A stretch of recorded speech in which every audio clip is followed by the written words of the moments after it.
세상에 떠도는 기묘한 괴담들. 첫 번째 이야기. 20대 후반의 여성이 만삭의 배로 무당을 찾아갔다. 20대 후반의 한 여성이 무당을 찾아갔다. 만삭의 배를 하고 말이다. 그녀는 몇 개월 전에 강간을 당했다. 홈서는 여성을 노리는 성폭행범의 짓이었다. 다행히 성폭행범은 얼마 안 돼서 경찰에 잡혔다. 하지만 그녀에게 씻을 수 없는 상처만이 남았을 뿐이다. 그녀는 상당히 집착적인 여자로 변했었다. 그러던 도중 자신이 임신을 하게 된 것을 알았다. 하지만 그녀는 낙태를 하지 않았다. 비록 강간범의 아이일지라도 자신의 아이란 것을 알기에 낙태를 할 수 없었다. 그 누구보다도 잘 키우고 싶었다. 평소에 점을 보기를 좋아하는 그녀였기에 아이에 대한 궁금증에 만삭의 몸으로 무당을 찾아간 것이다. 젊은 나이에 몹쓸 짓을 당했구나. 네, 하지만 저 이렇게 쓰러지지 않을 거예요. 이 아이를 낳고 행복하게 살 겁니다. 그래, 너의 그 점은 높이 서도록 하지. 너의 뱃속에 있는 아이는 아들이다. 하지만 그 아들은 평생 여자로 인해 삶을 망칠 것이다. 어째서죠? 저는 누구보다도 이 아이를 사랑해요. 아직 얼굴 한 번 못 본 아이지만 뱃속에서 저를 엄마라고 부르는 게 들린다고요.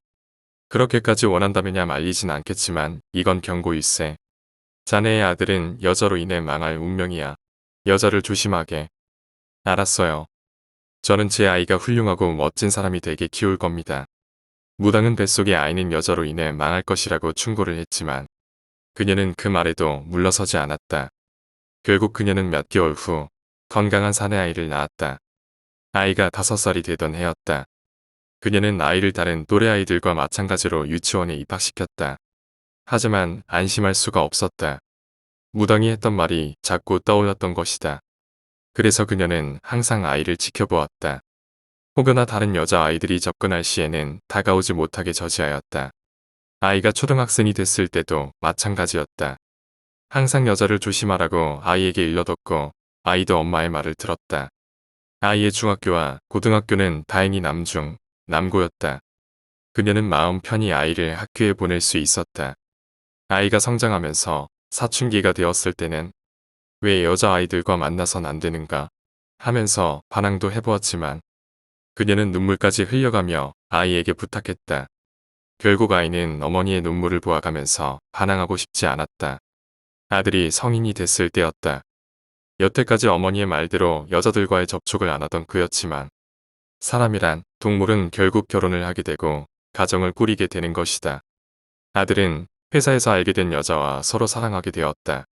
그러던 어느 날 그것을 알게 된 아들의 어머니는 회사로 달려와 아들의 여자를 폭행하는 일까지 벌어졌다. 이 일이 있은 후 아들은 여자와 멀어지게 되었다. 어머니에게 정말 화가 난 그였지만 어머니는 다 자신을 위해 그러는 것이라며 말을 하였다. 결국 그렇게 시간을 흘렀다. 남자는 사업에서 실패했다. 엎친 데 겹친 격이라고 어머니까지 병이 걸렸다. 아들은 얼마 없는 돈을 어머니의 병원비로 다 쓰게 되었다. 하지만 어머니가 된 그녀는 1개월 밖에 살 수 없다는 말을 듣게 된다. 그 말을 듣게 된 아들은 결국 돈도 없고 모든 게 풀리지 않는 자신의 현실을 비관하여 병원 옥상에서 뛰어내려 자살했다. 아들이 죽었다는 소식을 들은 그녀는 좌절한 채 병상에 누워만 있었다. 그녀는 생각했다. 나는 무당이 시킨 대로 다 했을 뿐이고 내 아들을 위해 평생을 노력했는데 왜 이렇게 비참해졌는가. 결국 그녀도 매일을 슬퍼하다가 숨을 거뒀다. 그녀는 마지막에 눈을 감는 그 순간에도 알지 못했다. 무당이 말했던 아들은 여자로 인해 인생을 망친다 해서 여자가 자신이었음을. 두 번째 이야기. 기억상실. 발을 책상에 턱 올려놓고 인터넷을 뒤적뒤적거리고 있었다. 딱히 흥미가 가는 게 없어서 하품만 나오고 봤던 걸 계속 보려니 지루함만 들었다. 게임을 시작해볼까도 생각했지만 요즘 아이들이 하는 게임은 대부분 현금이 필요한지라 그 생각은 접은 지 오래였다. 영케 몇 시간을 버텨내고 밤이 되었을 즈음 내 핸드폰에 진동이 울렸다. 확인해보니 문자 메시지였다. 문자 메시지가 도착하였습니다. 뭐하냐? 컴퓨터. 넌 만화책 안 봐. 그런 걸 왜 보냐? 시간 낭비에 돈 낭비. 엘리트 건달이라고 무지 재밌는 거 하나 있어. 가서 봐봐. 진짜 재밌는 건 맞냐? 그래, 내가 장담할게. 자, 그거 보고 숨도 못 쉬었다니까. 알았어. 한 권에 얼만데? 200원. 재밌으면 콜라 하나 사줘. 후드티를 차려입고 헤드폰과 mp3를 챙긴 뒤 내가 타고 다니는 낡은 자전거를 꺼냈다. 밖은 그런대로 새 거 같지만 내용물은 영광이었다. 바람을 넣으려 하려 해도 동네에 있는 자전거 바람주입기가 다 고장났고 동네 자전거점에서 바람을 넣으려 해도 찔끔찔끔 눈치를 봐야 하는 게 짜증나. 그냥 미루고 또 미루고 있다. 후드티에 모자를 쓰고 헤드폰을 그 위에 쓴 뒤 mp3의 전원을 켰다. 곧 둥둥거리는 음악이 날 감싸 안았다. 자전거를 타고 어두운 밤길을 내달렸다. 몇몇 아저씨들이 치킨과 맥주를 시켜놓고 웃고 있었다. 가로수길을 지나 몇 번 보고 지나치기만 했던 만화방에 들어갔다. 아주머니가 나에게 인사를 건넸고 이름과 주소, 핸드폰 번호, 학교 이름과 반번호 집 전화번호를 말하라 하였다. 만화책 하나 빌리는데 뭐 일이 복잡하나. 저기 엘리트 건달 어디 있어요? 응? 엘리트 건달. 저쪽 오른쪽으로 가봐. 지금은 1군부터 6부원까지밖에 없어. 그 뒤로는 몇몇 애들이 중간중간 빼가서 6권을 쓱 뽑아 내밀었다. 1분여쯤 삑삑거리는 소리와 독수리타법으로 타자를 치는 소리만 들렸다. 다 됐다 하며 아주머니는 손을 내밀었다. 그 위에 딱 알맞게 1200원을 손 위에 올려놓았다. 가방에 만화책을 집어넣고 문을 나서려 할 때 아주머니는 날 불러 세우더니 200원을 돌려주었다.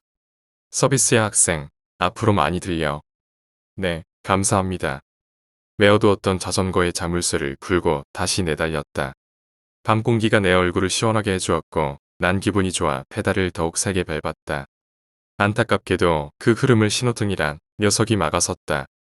하지만 시간인지라 차도 몇 대 안 지나가길래 난 그냥 페달을 밟았다. 중간쯤 왔을까? 난 내 왼쪽 눈을 부시게 하는 물체를 바라보았고 난 곧 거대한 버스와 부딪혔다. 정신이 드세요? 번쩍하고 눈을 떴다. 코를 찌릿하게 하는 약품 냄새가 내 코를 공격했고 고개를 두리번 거리자 날 걱정스레 쳐다보는 간호사와 난생 처음 보는 중년의 여자와 남자가 서 있었다. 한 간호사는 의사를 부르러 간 모양이다. 곧 의사가 들어오고 의사는 놀랍다는 듯이 턱을 쓰다듬었다. 아, 박성훈 씨. 네. 당신은 참 운이 좋아요. 아니, 특별하다고 해야겠군요. 놀랍게도 정면으로 버스와 부딪혔는데 몸에 외상만 입었을 뿐 몸에 문제가 없어요. 지금 퇴원해도 될 정도군요. 아, 물론 정밀검사가 필요하겠지만 일단 저희는 박성훈 씨에게 문제가 없다는 판단을 내렸습니다.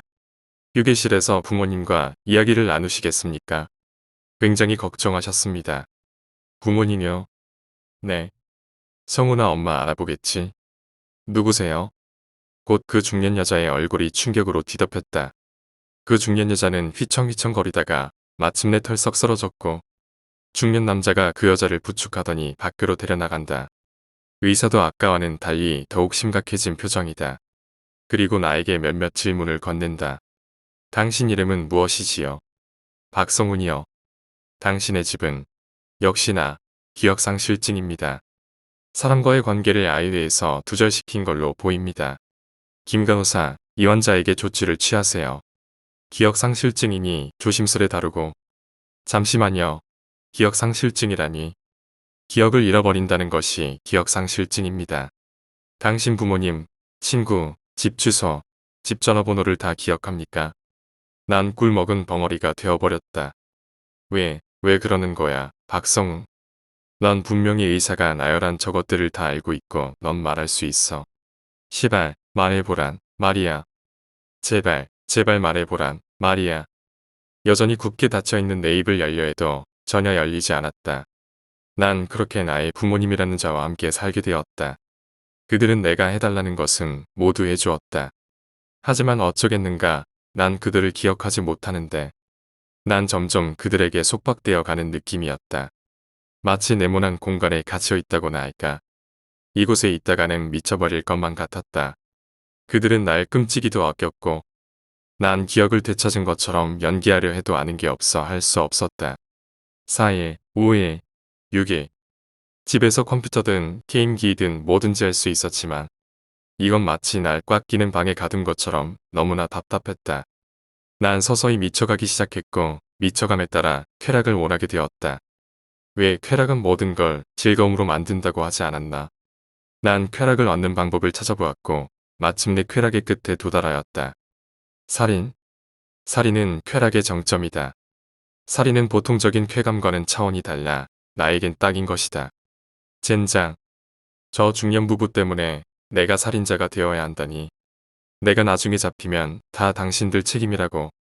난 그날을 시작으로 무차별 살인을 하기 시작했다. 젊은 여성이든 늙은 사람이든 젊은 여성은 살인의 쾌락과 더불어 성욕의 쾌락도 얻을 수 있어. 내가 즐겨 찾는 사냥감이었다. 이거 참 즐겁잖아. 살인이라 참 좋은 놈이야. 따지고 보면 내가 이런 살인을 계획할 수 있는 건 기억상실증이었다. 난 기억을 잃지 않았으면 여전히 부모님에게 속박당하며 살 것이고 이러한 쾌락도 얻을 수 없기 때문이다. 그리고 일주일 후 난 안타깝게도 잡혀버리고 말았다. 와 씨발, 이 새끼 미친놈 아냐? 왜 그래? 딱 봐도 중학생인 새끼가 시발 10명을 넘게 죽였다니. 하참, 이런 새끼는 간방에도 못 보내니 원. 야 이 새끼야, 뭐라고 말 좀 해봐. 전전 기억을 잃었어요. 아무것도 몰라요. 오이, 얘 기억을 잃었다는데. 뭐라고? 야, 내 부모님 이름이 뭐냐? 몰라요. 얘 혹시 살인에 이용당하고 기억을 고의로 잃은 것 아닐까? 누군가에게 이용당한다거나. 맞아, 그럴 수 있겠네. 한번 피해자들에게 공통점이 있는지 찾아봐야겠어. 알겠어, 내가 알아보지. 넌 일단 여기 있어라. 네, 알겠습니다. 도대체 무슨 일이 벌어지는 거야? 난 아무도 안 죽였어. 아무도. 그놈의 기억상실증은 내 발목을 항상 잡는다. 기억을 잃는다는 것은, 아니, 잃는 척한다는 것은 참 좋은 일이다. 세 번째 이야기. 죽을 운명. 한 환자복을 입은 사내가 병원에서 탈출을 한다. 아니 정확하게 말한다면 병원이라기보다는 연구소에 가깝다. 그 사내는 자기가 도대체 왜 거기에 있어야 하는지 이해할 수가 없었다. 거기 생활이 그렇게 나쁜 것은 아니었다. 밥도 제때 제대로 주고 대화를 나눌 사람도 많았다. 간호사와 의사들은 매일 보는 얼굴이었지만 주변 환자들은 자주 엮이곤 했다. 하지만 그 사내는 그런 일상에 곧 지루함을 느끼게 되었다. 다른 환자들은 그곳에서 치료를 받고 얼마간 머무르다가 다들 가곤 했으나 그 사내만큼은 아니었다. 집에 혼자 계신 어머니가 종종 찾아오고는 했지만 그를 거기서 내보내주지는 않았다. 단지 그가 그곳에 필요하다는 말뿐이었다. 그 사내가 그곳에서 가장 오래 머문 환자가 되었을 때 그 사내는 그곳을 탈출하기로 마음을 먹었다. 그 뒤에 펼쳐질 잔인한 자신의 운명을 꿈에서도 알지 못한 채 저기는 정말 지긋지긋해. 더 이상은 참을 수가 없어. 난 아픈 곳도 없고 환자도 아닌데 더 이상 저곳에 있을 이유가 없어. 난 자유가 필요해. 이제 난 자유를 갖게 됐어. 하지만 그는 자유 말고는 가진 것이 없다. 굳이 따져서 가진 것이라고 해봐야 흰색에 연한 파란색의 줄무늬가 있는 쓸모없는 환자복뿐이다. 그런 환자복 따위는 차라리 괜히 사람들 많은 곳에선 의심만 받을 뿐이다. 그의 운이었을까? 행운인지 불운인지는 모르겠으나 차가 보인다. 정확하게는 차라는 것을 알게 해주는 라이트 불빛이 보인다. 그가 탈출해서 곧장 몸을 숨긴 곳은 인근의 숲이었다. 숲을 한참 지나서 산 중턱쯤에 도로가 있다. 이런 늦은 시간에는 차가 잘 다니지도 않는데 마침 그리로 차 한 대가 지나가는 것이다. 숲을 헤치고 나온 그는 불빛이 보이는 방향으로 향했다. 불빛은 움직이던 속도가 줄어들더니 이내 한 곳을 계속해서 비추고 있다. 그가 차에 거의 도착했을 무렵 차에서 덩치 큰 한 남자가 내린다. 소변이 마려웠던 거 보군. 차에서 내린 남자는 차문을 열어둔 채 도로가로 걸어간다. 차에는 아무도 안 타고 있고 언제까지 이렇게 헤매고 있을 수는 없지. 덩치 큰 남자가 한자리에 한동안 서 있는 뒷모습이 보인다. 눈치를 살피던 그는 빠른 몸놀림으로 차에 타고 문을 닫는다. 가자. 미처 엑셀을 밟기도 전에 차문이 덩치 큰 사내에 의해 열린다. 이건 뭐야? 덩치 큰 사내는 자신의 차에서 환자복을 입고 있는 남자를 끌어낸다. 아니 그게. 헛. 사내의 육중한 주먹이 환자복을 입고 있는 남자의 복부에 꽂힌다. 사내의 얼굴은 분노에 의해서인지 발갛게 달아올라 있다. 무릎을 꿇고 쓰러진 녀석을 다시 일으켜 얼굴에 주먹을 날린다. 제대로 꽂혔다. 왼쪽 턱 부분을 제대로 맞고서는 불쩍 날아간다. 저만치 날아가서는 바닥에 뒤통수를 그대로 찢는다. 신음소리가 날 법도 한데 소리는커녕 미동도 하지 않는다. 덩치 큰 사내가 비틀거리며 걸어온다. 그리고는 물끄러미 쓰러져 있는 그를 향해 발길질을 하더니 뭔가 이상함을 느낀다. 뭐야? 기절했나? 덩치에 어울리지 않게 당황한 표정을 지으며 귀를 코에 가져다 댄다. 숨을 안 쉬잖아. 다급해진 그는 서둘러 왼쪽 가슴에 귀를 한참이나 대고 있어 보지만 귀를 펌프질하는 심장의 소리는 전혀 들리지 않는다. 죽었잖아. 재수더럽 게 없네. 그는 주위를 둘러본다. 당연히 누가 봤을 리가 없다. 멀리서도 불빛이 안 보이는 것이 다른 차가 올 것 같지도 않다. 여기 버려둘 수는 없지. 덩치 큰 사내는 숨도 안 쉬는 고기 덩어리를 단숨에 둘러엎고 뒷좌석에다가 아무렇게나 던져놨는다. 그리고는 아무 일 없었다는 듯이 운전석에 타고 엑셀을 밟는다. 마치 소변을 보고 들어온 양. 차가 움직이기 시작하자 그는 조수석에 아무렇게나 던져진 술병을 집어든다. 한 손으로 뚜껑을 돌려 열고 콸콸 마셔댄다. 얼마나 달렸을까. 차가 으슥하게 생긴 집 앞에서 선다. 집에 도착한 그는 아무렇게나 던져져 있는 몸뚱이를 한쪽 어깨에 둘러매고서는 집 안으로 향한다. 술이 취한 것은 그인데 그의 어깨에 걸쳐있는 몸뚱이가 술에 취한 듯 축 늘어져 있다. 맙소사. 그 집 앞을 지나가던 한 여자가 그 광경을 목격한다. 하지만 덩치 큰 사내는 불행히도 그 사실을 알지 못했다. 꽤나 허름한 집이다. 살림살이가 있긴 하지만 그다지 정리되어 있지는 않고 술병이 너부러져 있다. 청소를 한 지가 한참 되어 보인다. 한쪽 구석에 들고 온 것을 어지럽혀져 있는 바닥에 눕힌다. 그는 아직 술이 들어있는 병을 발견하고는 뚜껑을 돌려서 딴다. 이것도 묻어야겠어. 술을 한두 모금 삼킨 그는 바닥에 깔려있는 카펫을 말아서 굴린다. 바닥에는 정사각형 모양의 좁은 틈이 한가운데 있다. 바닥에 있는 문이 열리고 어느 틈에 어깨에 몸뚱이를 울러맨 그가 조심조심 계단을 타고 내려간다. 덩치 큰 사내가 60kg은 될 법한 몸뚱이를 메고 내려가니 계단이 무너질 듯이 삐걱거린다. 참 엉성하게 생긴 나무 계단이다. 바닥의 일부는 시멘트인데 저쪽 바닥은 흙이다. 흙이 그 물기를 머금고 있는 것으로 보아 물기가 마를 시간이 부족했던 것 같다. 사내는 한쪽에 메고 온 것을 내려놓는다. 여기가 아까보다 훨씬 깔끔하다. 한쪽 벽에는 마른 흙이 묻어있는 삽 한 자루가 보인다. 사내는 술 생각이 났는지 다시 계단을 올라간다. 딩동. 사내가 술병을 막 집으려는 순간 현관에서 벨소리가 들린다. 창밖으로 차 불빛이 보이는데 한 대가 아닌 것 같다. 이런. 이상한 낌새를 눈치챈 사내는 카펫을 원래대로 돌려놓고는 현관으로 간다. 누구시죠? 경찰입니다. 신고가 들어와서 집 안수색 좀 하겠습니다. 들어오시죠. 허리춤에 총을 하나씩 차고 있는 형사들이 집으로 들이닥친다. 그러지 않아도 이 근방에서 실종 사건이 발생해서 수사망을 좁히고 있던 형사들이었다. 그러던 와중에 한 여자가 시체 같은 것을 집 안으로 둘러매고 들어갔다는 신고를 했으니 고마울 따름이었다. 샅샅이 뒤져 2층에도 몇 명이 올라가고 집 안 구석구석 살피는 그들이다. 반장님 아무것도 없습니다. 1시간 전쯤에 뭘 하고 계셨습니까? 창고 정리 좀 하고 있었습니다. 아무래도 많은 사람이 집에 있으니 불안해서 시선을 돌리고자 한 말이었다. 사람 살려주세요. 야, 무슨 소리 들린 것 같지 않아? 아래다. 형사들은 눈이 바닥에 있는 카펫에 향했다. 그리고 곧장 카펫을 걷어내었다. 바닥 한가운데 문이 보인다. 저기다. 열어. 문을 열었는데 보이는 것은 부서진 나무 계단과 거기에 발이 끼인 한 사람이었다. 계단 중간쯤에 발이 끼어 있고 머리는 시멘트 바닥에 닿아 있었다. 저 새끼 잡아. 덩치 큰 사내는 그 장면을 보더니 저항할 생각도 안 하고 순순히 손에 수갑을 찬다. 반장님 시체 같은데요? 너 살려달라는 소리 못 들었어? 예. 저는 못 들었는데요. 잘 못 들으신 거 아니에요? 쿵 소리는 들렸는데. 누가 저기 내려가봐. 계단 조심하고. 반장님 죽었습니다. 호흡, 맥박이 없습니다. 내가 아까 잘 못 들었나? 그럼 아까 그 소리는 뭐야? 시체가 계단에 있다가 계단이 무너진 것 같습니다. 반장님 그런데 인상착의가 실종자와는 다른데요. 뭐야? 그럼 그건 누구야? 저도 모르죠. 아 반장님 여기 바닥에 뭔가 묻어놓은 것 같습니다. 몇 명 더 내려가서 파봐.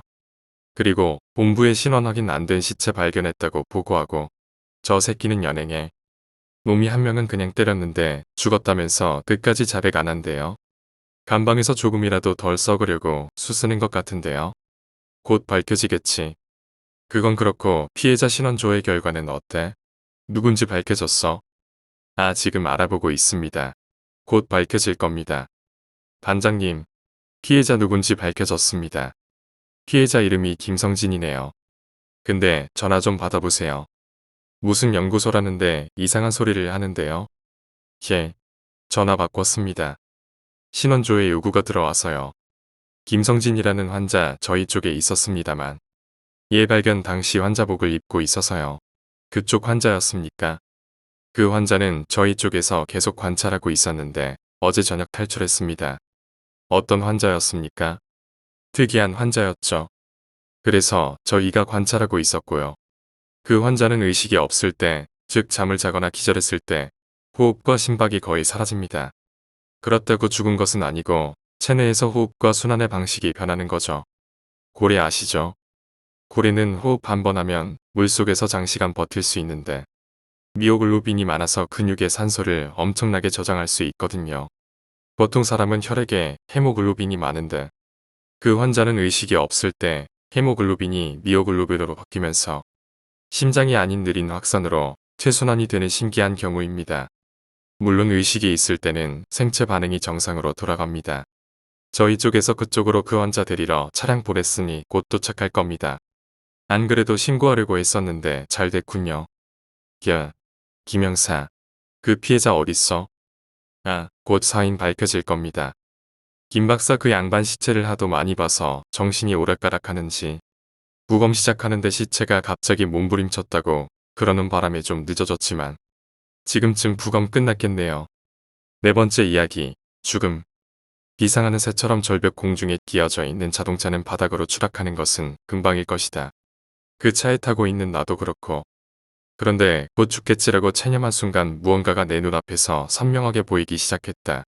마치 영화처럼 한 필름 한 필름씩 끊어서 보여주기도 하고 이어서 보여주기도 했다. 죽을 때가 되면 살면서 겪었던 모든 일들이 주마등처럼 스쳐 지나간다고 했나? 만약 사실이라면 지금의 상황이 그것이리라. 내 인생의 영화는 내가 기억하지 못한 일들까지 모두 보여주고 있었다. 게임 엔딩을 보는 것처럼 후련한 느낌이었다. 왜? 그건 나도 모르겠다. 단지 내 감정이 그렇게 말해주고 있었다. 죽을 때가 됐는데도 전혀 두렵지 않다. 내 몸속에 엔도르핀이 과다 분비돼서 그런 것일까? 머릿속에서 분비되는 엔도르핀이 내 전시를 훑어 이렇게 기분이 좋으리라. 어렸을 적의 일을 보여준다. 기억하고 싶지 않았는데 내가 15살 때였다. 당시 나는 왜소한 체격의 중학생이었다. 공부는 그럭저럭 했고 운동도 그럭저럭 했다. 모든 게 평범한 일상이었고 그것은 당연하게 받아들여졌다. 그러나 그날은 달랐다. 정확하게 날짜를 언제쯤이라고 딱 꼬집어 말할 순 없지만 아마 12월쯤 되었으리라. 병상에 누워 계신 어머니를 뵙기 위해 목도리까지 하고 추위에 벌벌 떨며 찾아갔던 것을 생각하면 말이다. 병원에 도착하면 어머니는 항상 아무 말이 없으셨다. 아니, 할 수가 없었다. 식물인간 상태에서 무슨 말을 할 수 있을까? 아버지라도 있었더라면 그렇게 힘들진 않았을 텐데. 아버지는 내가 8살 때 교통사고로 돌아가셨다. 그러나 이어 가까이 되는 막대한 보험금을 남기고 돌아가셔서 다행히 생활은 유지되었다. 하지만 그런 생활은 오래가지 못했다. 내가 10살 때 어머니가 아파트에서 떨어져 식물인간 되셨던 것이 그 생활을 파탄시킨 이유였다. 그 이후로 아버지의 보험금은 모두 어머니의 치료비가 되었다. 약은 필요 없었다. 그냥 생명 유지기 하나만 달고 병상에 누워 계시면 되는 것이었다. 어찌 보면 돈이 아깝다고 생각할 수도 있겠지만 어머니마저 내 곁에 없으면 난 자살해버렸을 수도 있었다. 한 가정 몰살보다는 아버지가 없고 어머니는 식물인간인 어려운 가정이 훨씬 낫다고 생각해서 내린 결정이었다. 아무튼 부모님 모두 날 돌봐주실 수 없듯하다는 할머니 손에 맡아 키워졌다. 할머니는 당뇨병에 걸리셔서 거동이 불편하셨는데도 날 열심히 키워주셨다. 정말 눈물겨울 정도로 힘드셨겠지. 어머니. 눈물을 머금고 어머니를 불렀다. 그 상황에 왜 눈물이 났을까? 어머니가 네모난 병원 침대에 꼴랑 생명유지기 하나 달고 누워 계시는 모습이 처량해 보여서 그런 것일까? 아니면 이렇게 사는 우리를 세상이 외면해 버려서 그런 것일까? 어머니.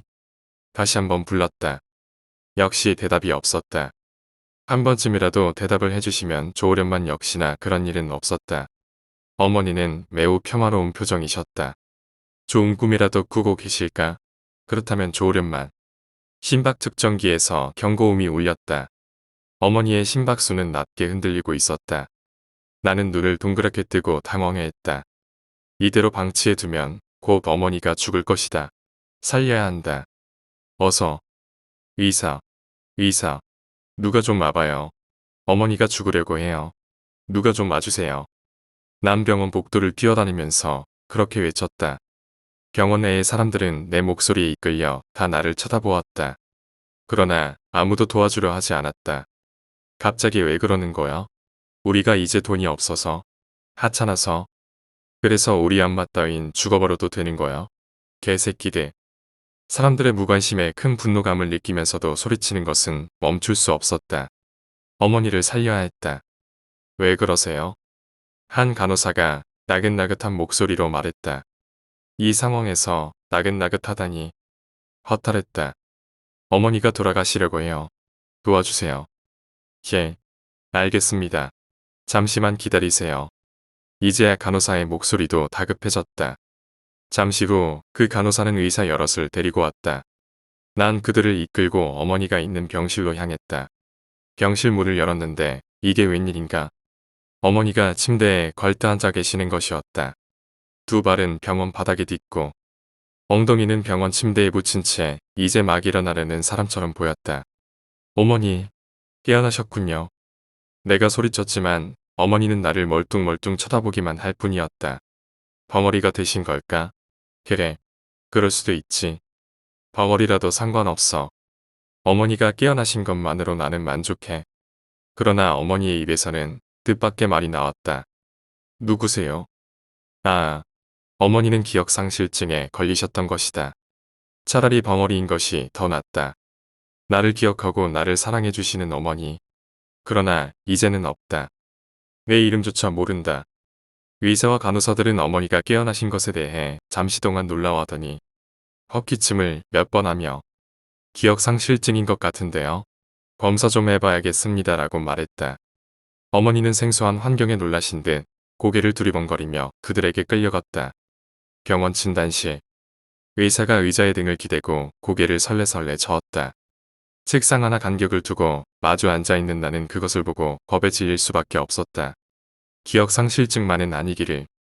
그러나 내 바람은 산산조각 나듯이 깨져버렸다. 기억상실증이 확실하신 것 같습니다. 그리고 정신장애도 있지 않을까 싶은데요. 전혀 다른 세계에서 살아오신 듯합니다. 어머님께서 자신의 아들 이름은 박형진이라고 합니다만 김상진 씨는 박형진 씨가 아니지 않습니까? 그럼 잠시 뜸을 들였다. 그러나 숨을 크게 들이마시고 다시 말을 이었다. 어머니께서 절 기억하지 못하시는 겁니까? 그렇죠. 약을 지속적으로 복용하시면 아주 적은 확률로 나으실 수도 있습니다. 약이요? 가격은 얼마나? 돈이 없었기에 나는 물었다. 비쌉니다. 게다가 효과가 완벽한 건 아닙니다. 의사는 안경을 축혀 올리며 사지 말라는 투로 말했다. 돈도 없는 놈이 비싼 건 뭐하러 사느냐고.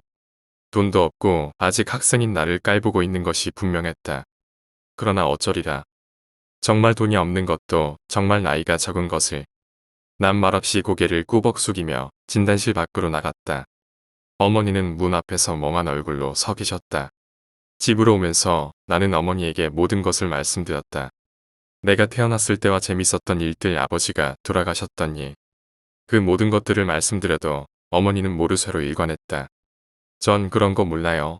아무것도 모르겠어. 구수한 사투리가 섞였지만 존댓말이었다. 가슴이 미어졌다. 애써 깨어나신 어머니가 이렇다니. 어머니, 마직이 말했다. 그러나 그것을 못 들으셨는지 아무 말씀도 하지 않으셨다. 그리고는 입을 여는가 싶더니 혼잣말을 하기 시작했다. 그래, 그런 거써. 그래. 진실을 알아야 해요. 그리고 어머니는 달려오는 트럭으로 뛰어들으셨다. 시속 100km로 달리는 트럭에 몸을 부딪히면 죽지 않고 베길 수 있을까? 당연히 즉사일 것이다. 어머니 역시 즉사였다. 왜? 나는 오열하며 외쳤다. 그러나 몸이 뭉개지고 피가 줄줄 흐르는 어머니였던 몸뚱이는 식물인간이었을 때와 마찬가지로 대답이 없었다. 왠지 웃음이 나왔다. 기억하고 싶지 않던 옛날 일인데도 지금 상황만큼은 웃음이 나왔다. 절벽 끝이 코앞에 있다. 세상아 안녕. 난 죽는다. 쾅. 눈을 떴다. 이곳은 병원인 듯 환자복을 입은 사람들이 눈에 띄었다. 눈을 깜빡였다. 빛을 본 지 오래인지 눈이 심하게 부셨다. 그 사고에서 살아남은 것일까? 엉킨 실타르처럼 복잡한 상황 속에서 이런저런 생각을 하고 있을 때쯤 누군가가 병실 끝쪽에 있는 문에서 나에게 달려왔다. 여보, 괜찮으세요? 교통사고를 당하셔서 얼마나 걱정했는데요. 3일 동안 혼수 상태였어요. 여보라니. 난 결혼을 한 적도 없고 결혼할 생각도 없다. 그런데 이 여자는 누구인가? 처음 보는 여자였다. 누구세요? 내가 힘겹게 입을 뗐다. 여자의 얼굴은 충격으로 가득했다. 잠시 후 의사가 나에게 다가오더니 이런저런 검사를 했다. 그들은 내가 처음 듣는 생소한 사건을 이야기해 주었다. 그 중에서 가관인 것이 내 이름이 한승준이란다. 말이 되는 소린가? 검사를 마치고 나에게 여보라고 불렀던 여자는 나에게 이런저런 이야기를 해주었다. 그러나 모두 생소한 이야기들 뿐이었다. 난 모르쇠로 일관했다. 그러다가 어떤 생각이 퍼뜩 들었다. 김상진이었던 삶은 혼수 상태 속의 삶이었다. 그렇다면 이 삶이 진짜일까? 어쩌면 아닐지도 모른다. 지금 이 삶도 혼수 상태나 김상진이었을 때 나의 어머니처럼 식물인간 상태에서 느끼는 삶일지도 모른다. 하지만 느끼고 냄새도 맡을 수 있는데 정말 거짓일까? 아니지. 그런 것들을 단지 뇌에서 보내는 전자신호에 불과하다. 진실을 알아야 한다. 난 달리는 트럭에 뛰어들었다. 진실을 보기 위해. 5번째 이야기. 동생. 동생의 몸이 비상하고 있는 것을 나는 지켜본다. 그네를 밀어주던 나는 아연한 사태에 당황을 금치 못한다. 이내 동생의 육신은 차디 찬대지에 유약한 몸을 부딪혀갔다. 동생은 울지 않았다. 나는 뇌리를 간통하는 섬뜩한 상상의 그림 한 폭에 혼비백산하며 동생을 향해 나아갔다. 동생의 주변으로 피가 흥건하게 퍼져 있었다. 민지야. 미친 듯이 동생의 몸을 흔드는 나의 필사적인 노력에도 불구하고 동생의 눈은 떠질 기미를 보이지 않았다. 눈으로 눈물이 가득 차올랐다. 한 방울의 눈물이 볼을 타고 턱의 끝에 고일 즈음. 갑자기 동생의 눈이 살며시 열렸다. 오빠, 괜찮아. 동생은 나를 안심시키려는지 애써 태어난 첫 웃음을 흘리며 말했다. 나는 온몸을 타고 흐르는 짜릿한 안도감에 정신을 차리기 힘들었다. 뒤이어 극도의 행복감이 몰려들었다. 그날 나는 동생과 오래간만에 속 시원히 대화를 나누었다. 그러던 중 동생의 고민을 들었고 내가 해결해 줄 수 있는 문제로 보였기에 약간의 귀찮음과 위험을 감수하곤 동생의 부탁을 들어주었다. 눈을 동그랗게 뜨며 오빠, 고마워하던 동생의 얼굴은 참으로 귀여웠다. 정말이지 귀여웠다. 그 일이 있은 후 3년이 지나 나는 중학생이 되었고 동생과의 사이는 조금씩 요원해져 갔다. 나를 졸졸 따르는 동생이 귀찮아 엄포를 놓기도 했지만 동생은 개의치 않고 나를 졸졸 따라다녔다. 동생의 그런 행각은 내가 고등학생이 되자 사라져 버렸다. 홀가분하면서도 약간은 서운한 마음이 들었지만 그 치열한 입시 지옥 속에서 그런 감정을 느끼는 것은 사치일 뿐이었다. 나는 동생을 까맣게 잊어버렸다. 고3이 되어 수능을 치르던 날 동생이 병원에 입원했다는 소식을 들었다. 수능을 마치고 돌아온 나는 떨리는 다리를 부여잡으며 동생이 입원했다는 병원으로 한달음에 달려갔다. 함께 놀고 마시기론 한 친구들 따위는 안중에도 없었다. 이상하게도 어릴 적 동생의 귀여운 얼굴이 머릿속으로 강렬하게 다가왔다. 그 귀여운 얼굴을 다시 못 볼 생각을 하자 뿌연 승막이 눈을 뒤덮었다. 입을 타고 절로 오열이 흘러나왔다. 동생은 링거울 한 채 나를 보며 빙그레 웃고 있었다. 오빠 왔구나. 이미 동생의 옆으로 아빠와 엄마가 눈시울을 붉힌 채 동생을 간호하고 있었지만 나는 미안한 마음에 정신을 추스리기도 힘들 정도였다. 그날 나는 동생에게 무관심했던 점을 뼈저리게 느끼며 또한 사과했다. 그리고 중학생이 된 작은 소녀의 고민을 듣게 되었고 나는 미안함과 사랑스러운 동생의 모습 때문에 무리하면서까지 그 고민을 해결해 주었다. 어릴 적 그때처럼 그날도 동생의 얼굴은 굉장히 귀여웠다. 또한 사랑스러웠다. 고3 시절에 뼈를 깎는 노력이 효험을 보았는지 나는 손꼽히는 명문대에 입학할 수 있었다. 국내 최고의 인재들이 모이는 그곳에서 나는 짜릿한 우월감을 느끼며 그들과 치열한 경쟁을 치렀다. 대학의 4년은 정말 눈 깜짝할 새에 가버렸다. 공부에 흥미가 붙은 나는 미친 듯이 공부했고 사법고시에 응시했다. 그리고 염원을 이뤘다. 오늘도 어김없이 나는 지방에 있는 검찰청으로 향했다. 목빛의 그랜저가 나를 반가이 맞는다. 사법고시를 패스하자 아버지가 사주셨던 그랜저 XC. 나보다 더욱 기뻐하시던 아버지의 모습이 떠오르자 살며시 기분이 좋아진다. 어머니는 눈시울을 붉히며 장하다를 연발하셨지. 어머니에게까지 생각이 미친 나는 기분 좋은 미소를 머금으며 차문을 열었다. 박하사탕의 향이 코를 감싸오며 나는 열쇠를 꽂아 넣었다. 기분 좋은 울림과 함께 나는 차가운 운전대를 잡았다. 상쾌한 아침이었다. 나른한 오후. 나는 뻑뻑한 눈알을 이리저리 굴리며 어깨를 돌린다.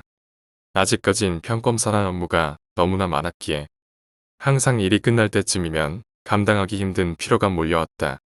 기지개를 쭉 켜던 나에게 한 통의 전화가 걸려왔다. 빨간 수화기에서 반가운 목소리가 들려왔다. 오빠, 안녕. 조심스레 말을 건네는 동생의 목소리였다. 피곤한 와중에서도 나른한 행복감이 몰려왔다. 왜? 나는 부드럽게 물었다. 부탁이 있는데. 이어진 동생의 부탁은 나로서는 들어주기 힘든 것이었다. 나는 미안한 마음이 들기도 했지만 전화를 걸자 다짜고짜 부탁하는 동생의 작태에 약간 부하가 치밀기도 했고 물 먹은 듯 늘어지는 몸 상태에 짜증이 치밀기도 했던지라 단호히 거절해버렸다. 그 후 업무가 끝난 나는 피곤한 육신을 이끌고 차에 올라탔다. 그리곤 핸드폰을 들었다. 아버지에게 동생의 문제를 해결해달라고 부탁하기 위해서였다. 귀여운 동생의 눈이 떠올라 그 부탁을 거절하기 힘들었기 때문이다. 나는 이를 지그시 눌렀다. 신호가 걸려가는 소리를 들으며 나는 머릿속으로 어떻게 부탁을 할지를 구상했다. 하지만 전화를 받는 사람은 없었다. 허탈한 마음에 몇 번 더 전화를 해본 나는 포기한 후 차의 운전대를 잡았다. 기분 좋은 울림을 내며 나는 차를 몰았다. 왠지 기분이 이상했다. 나는 잠옷을 입은 채 미친 듯이 병원으로 달려갔다. 동생이 중환자실에 실려갔다는 어머니의 울먹거리는 음성이 귀를 맴돈다. 폐가 찢어질 듯한 고통은 아무렇지도 않다. 동생이 겪었을 끔찍한 고통을 생각하면 나는 견딜 수가 없다. 나는 미친 듯이 뛰었고 동생은 그 짧은 생을 나의 마라톤이 끝나는 순간 마감했다. 동생이 죽은 지 3개월이 흘렀다. 동생의 발인식을 보며 미친 듯이 오열하던 어머니와 조용히 눈시울을 붉히며 한 구석에서 담배 연기를 길게 내뿜으시던 아버지의 모습. 아침부터 동생이 그립다. 내일이면 휴직이 끝나는 날이다. 정신을 추슬러야 하는데 슬픔은 물먹은 솜처럼 더욱 무겁고 육중하게 불어났다. 힘겹게 몸을 일으켰다. 침대는 땀으로 흥건했다. 운동을 하기 위해 엘리베이터를 타고 내려갔다. 밖은 부드러운 햇살이 나를 위로하듯 세상을 비추고 있었다. 응? 나의 눈으로 내 호수가 적힌 우편함에 놓인 하얀색 편지가 보인다. 보낸 사람은 놀랍게도 동생이었다. 오빠, 힘든 일이 생기면 오빠가 해결해 줄 수 있을 거란 막연한 기대감이 드는 이유는 뭘까? 이번에도 내가 다치면 오빠가 달려와 줄까? 차라리 그때 오빠가 바보 같은 모습을 보였으면 좋았을걸. 사랑하는 동생. 어쩌면 동생의 죽음은 내가 촉발시킨 것일지도 모른다. 머릿속으로 불에 적인 인화지처럼 선명하게 동생의 모습이 떠오른다. 두 팔을 벌린 채 스스로 지상으로 낙하하는 그리고 고통 속에서도 희망으로 반짝였을 동생의 새까만 눈동자가. 그렇다.